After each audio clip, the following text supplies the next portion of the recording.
శ్రీమాత్రే నమ. జయ గురు దత్తాత్రేయ నమ. ఈ వీడియోలో మనం కుజ స్తంభన గురించి తెలుసుకుందాం. ముఖ్యంగా అక్టోబర్ 20వ తారీఖు నుంచి జనవరి 21వ తారీఖు మధ్యలో కుజగ్రహం కర్కాటక రాశి యందు సంచరిస్తూ అదే రాశిలో సుమారుగా 93 రోజులు ప్రయాణం చేసి వక్ర గమనంలో తిరిగి మనకి జనవరి 21న వక్ర గమనంలో మిథున రాశిలోకి ప్రవేశించడం జరుగుతుంది. మళ్ళా మిథున రాశి నుంచి తిరిగి ఏప్రిల్ 2వ తారీఖున కర్కాటక రాశిలోకి రుజుగతిలో ప్రవేశించడం జరుగుతుంటుంది. అంటే మొత్తం ఇంచుమించుగా మనం ఈ కుజుడు కర్కాటక రాశిలో ఉండగా ఏర్పడబోయే ఫలితాలు వివిధ రాశుల మీద ఏ విధంగా ఉంటుందన్న విషయాన్ని మాత్రమే ఈ వీడియోలో తెలుసుకుందాం. దాని తర్వాత జనవరి 21 నుంచి ఏప్రిల్ 2 వరకు మిథున రాశిలో ఉన్నప్పుడు ఏ ఫలితం ఇస్తాడన్నది అది ఇంకొక వీడియోలో తెలుసుకుందాం. అయితే పర్టికులర్గా ఇప్పుడు ఈ కుజగ్రహం గురించి కర్కాటక రాశిలో ప్రవేశించగా పర్టికులర్గా వీడియో చేయడానికి ఏంటంటే, సాధారణంగా కుజుడు ఒక రాశి నుంచి ఇంకొక రాశిలోకి మారడానికి 40 నుంచి 45 రోజులు తీసుకోవడం జరుగుతుంటుంది. అయితే ఇది ఇంచుమించుగా ఈ 93 రోజుల ప్రయాణంలో మరి ఇదే రాశిలో కుజుడు వక్రించి నెమ్మదిగా వెనక్కి వెళ్ళడం, ఏ గ్రహమైనా సరే వక్రించే ముందు రుజుమార్గంలోకి వెళ్ళే ముందు ఒక విధంగా స్టడీగా ఉంటాయి.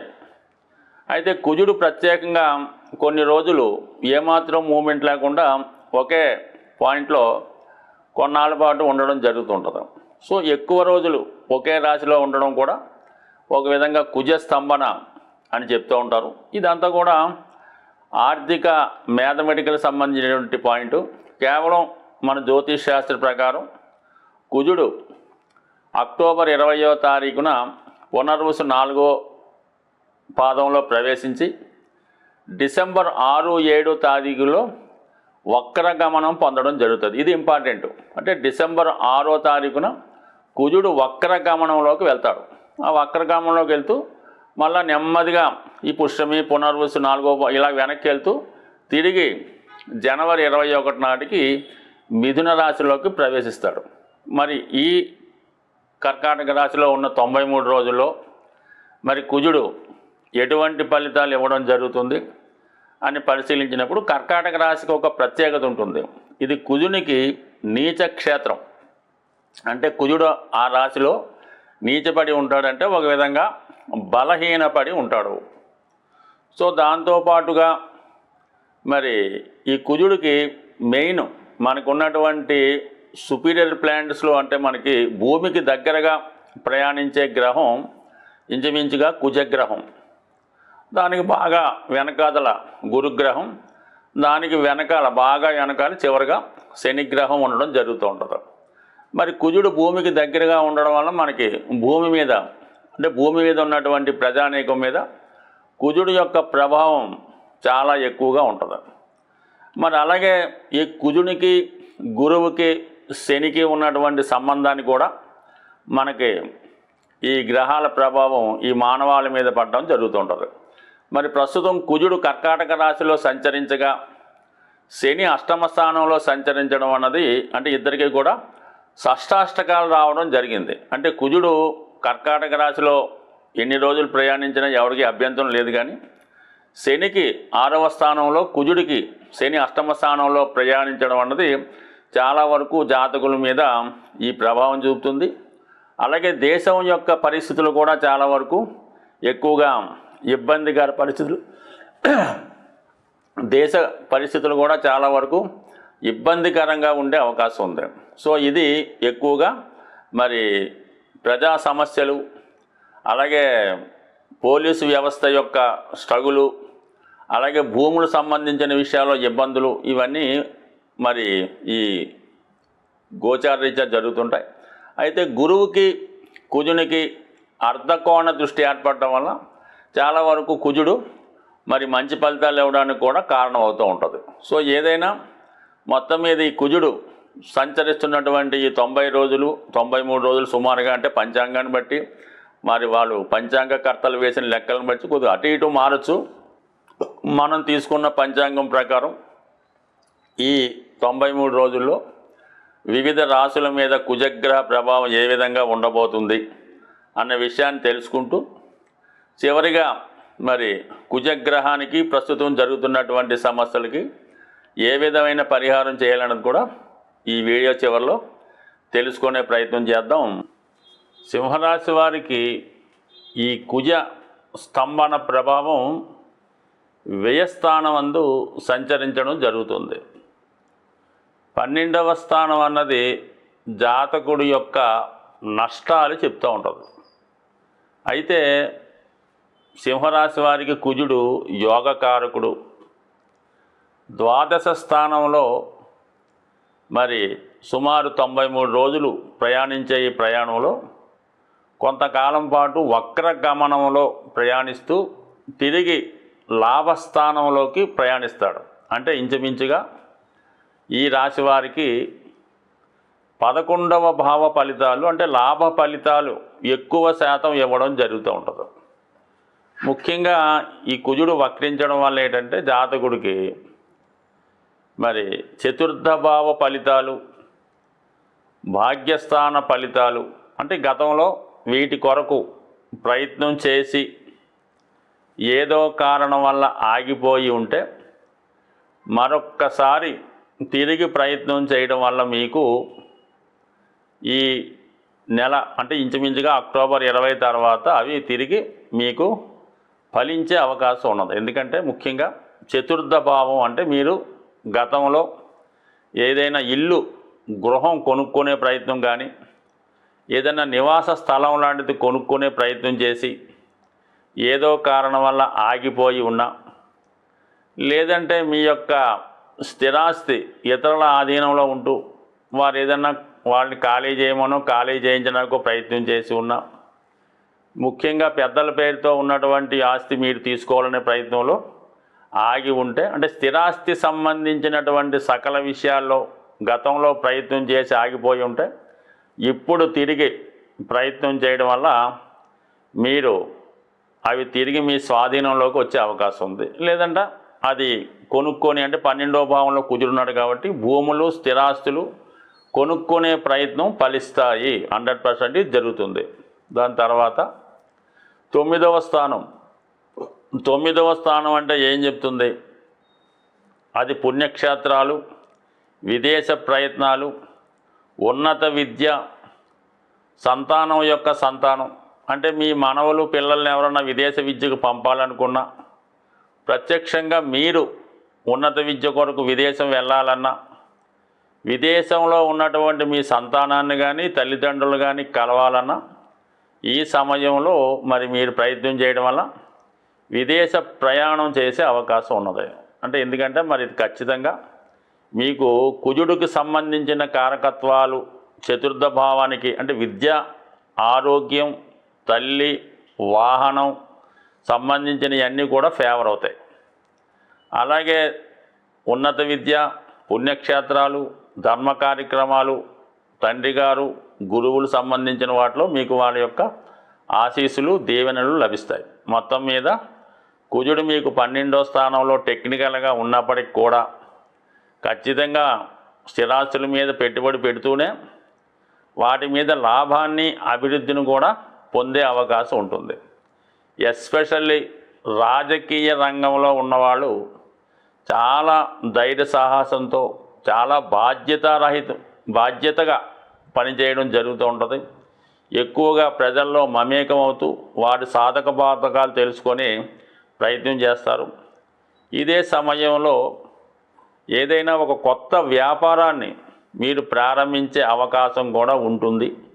లేదా అందరి ఉపయోగార్థం, లేదంటే మీరు మామూలుగా పెద్ద కుటుంబానికి చెందిన వారైతే మీ కుటుంబంలో ఎవరో ఒకరికి, అంటే మీ తమ్ముళ్ళకో, అన్నదమ్ములకో, చెల్లెళ్ళకో, ఎవరికో ఒకరికి ఒక గృహం కొనివ్వడం కానీ, ఆస్తి కొనివ్వడం కానీ, వారి బాధ్యత స్వీకరించడం కానీ జరిగే అవకాశం ఉంటుంది. ముఖ్యంగా శనితో ఏర్పడినటువంటి ఈ షష్టాష్టక స్థితి మరి ఎస్పెషల్లీ సింహరాశి వారికి భార్యతో లేదా భర్తతో విభేదాలు రాకుండా చూసుకోవాలి. ఉద్యోగ సంబంధించిన విషయాల్లో అధికారులతో విభేదాలు రాకుండా చూసుకోవాలి. ఉద్యోగం పోగొట్టుకునే స్థితి కూడా కలగవచ్చు. లేదంటే ఉద్యోగాన్ని మానివేయడం కానీ, రిజైన్ చేయడం కానీ, టెంపరీగా సెలవు పెట్టడం కానీ, ఇటువంటివి కొన్ని ఆకస్మికంగా ఈ సర్వీస్ సంబంధించినవి, వృత్తికి సంబంధించిన విషయాల్లో అనుకోకుండా కొద్దిపాటి ఇబ్బందులు లాంటివి వచ్చే అవకాశం ఉంది. కాబట్టి సాధ్యమైనంత వరకు అటువంటి అవకాశాలు ఏమైనా ఉంటే మీ నిర్ణయాన్ని కొంతకాలం వాయిదా వేసుకుంటే ఆ సమస్య అదే పరిష్కారం అవుతుంది. ఏదైనా ఉద్యోగ విషయాల్లో అశ్రద్ధ చేయొద్దు, అధికారులతో విభేదాలకు పోవద్దు, పంతాలకి పౌరుషాలకి తీసుకొని వెళ్ళి సొంత నిర్ణయాలు, స్పాట్ నిర్ణయాలు తీసుకోవడం వల్ల తీవ్ర నష్టాన్ని ఎదుర్కొనే అవకాశం ఉంది.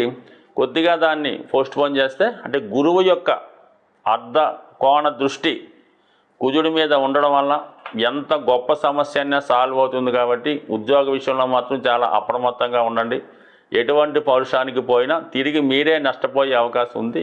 ఎవరి జాతకంలోనైనా వాడు ఖచ్చితంగా ఉద్యోగంలో అభివృద్ధి చెందాలన్నా, వ్యవసాయ వ్యాపారాల్లో పోటీని ఎదుర్కొని నిలబడాలన్నా, ఒక సాధారణ స్థాయిలో జీవనాన్ని ప్రారంభించి ఉన్నత స్థాయికి ఎదగాలంటే కుజగ్రహ అనుగ్రహం తప్పనిసరిగా ఉండాలన్నమాట.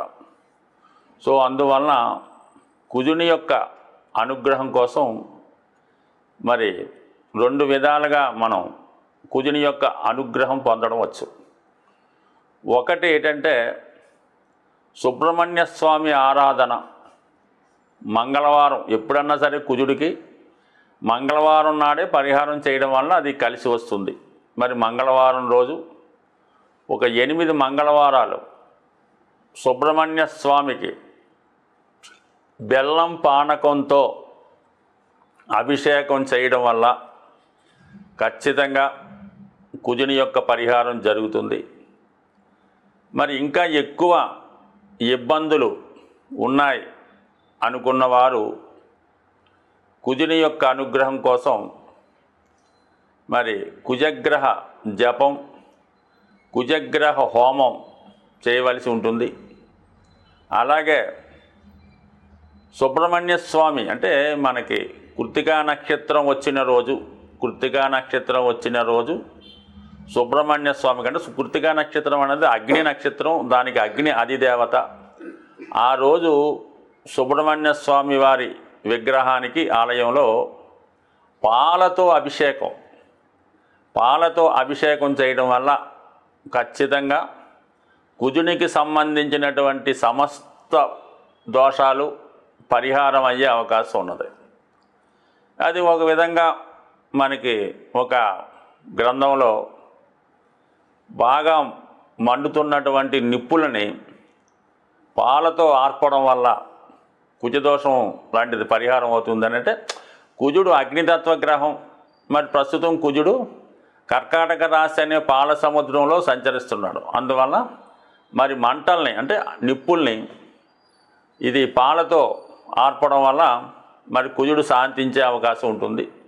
సో అలాగే మరి హనుమాన్ శక్తికి కారకుడు. ఒక విధంగా కుజగ్రహానికి సాక్షాత్ స్వరూపమైనటువంటి హనుమంతుడు హనుమాన్ చాలీసా పారాయణ చేయడం వల్ల మంగళవారం రోజు హనుమాన్ ఆలయంలో తమలపాకులు మాల స్వామికి అలంకరించాలి. అంటే ఏ విధంగా అలంకరించాలి? 108 తమలపాకులు, లెక్కతో సంబంధం లేదు. ఈ దండ ఎంత మీరు చేయగలిగితే ప్రతి ఆకు మీద సింధూరంతో శ్రీరామ అని రాసి దాన్ని మాలగా తయారు చేసి మరి ఆంజనేయ స్వామికి హారంగా సమర్పించడం వల్ల మరి స్వామికి అనుగ్రహం లభిస్తుంది. మరి ఇంకా చాలా చిట్కా రెమెడీ లాంటిది ఏంటంటే మరి చిన్ని కృష్ణుడికి అంటే కృష్ణ దేవాలయంలో కృష్ణుడికి వెన్న నైవేద్యంగా పెట్టడం వల్ల 100% కుజదోష పరిహారాలు, అంటే కుజదోష పరిహారం అని లేదు, కుజుడు దోషం అంటే కుజుడు పరిహారం చేసుకోవడం వల్ల కుజదోషం, అది పెళ్ళికి సంబంధించింది కుజదోషమే కాదు. ఒక జాతకుడు చెడు అలవాట్లు ఉన్నా వాడికి కుజదోషం ఉన్నట్టే, రోజు మందు తాగుతున్నాడు కుజదోషం ఉన్నట్టే, ఊరికి అందరినీ ఏడిపిస్తున్నాడు, అమ్మాయిని లీవిటేజింగ్ చేస్తున్నాడు, చైన్ స్నాకింగ్ చేస్తున్నాడు, అది కూడా కుజదోషమే. పిక్ పాకెట్ చేస్తున్నాడు కుజదోషమే, ఇంట్లో డబ్బులు పట్టుకుపోతున్నాడు కుజదోషమే. అందువల్ల కేవలం వివాహానికి సంబంధించింది కాదు, ఈ కుజదోషం ఉన్నవాళ్ళు ఇటువంటి పనులు చేస్తూ ఉంటారు. అంటే ఏదైతే పోలీసు వాడు పట్టుకుంటే జైల్లో వేస్తారో అవన్నీ కూడా, ఆ నేరాలన్నీ కూడా కుజదోషానికి సంబంధించినవే. కాబట్టి మరి ఈ కుజదోషం ఉన్నవాళ్ళు ఈ విధమైన పరిహారం చేయడం వల్ల ఇంకా బాగా, అంటే రోజు ఒక 8 రౌండ్లు గ్రౌండ్లో స్పీడ్గా మరి పరిగెత్తడం వల్ల కూడా కుజదోషం పరిహారం అయ్యే అవకాశం ఉంది. స్వస్తి.